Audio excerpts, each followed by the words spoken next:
আমাদের পীর সাহেব কাজী সাহেব বসে আছে।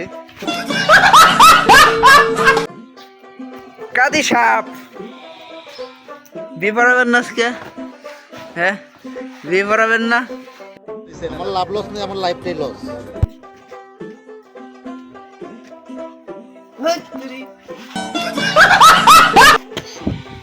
কাজী সাহেব ভালো আছেন? আপনার বিয়ে কবে?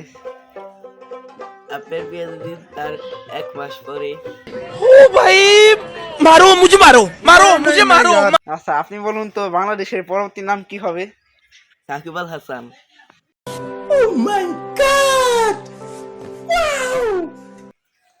এই যে কাজী সাহেব আপনি পরবর্তী পীর সাহেব হবেন না ভবিষ্যতে? না।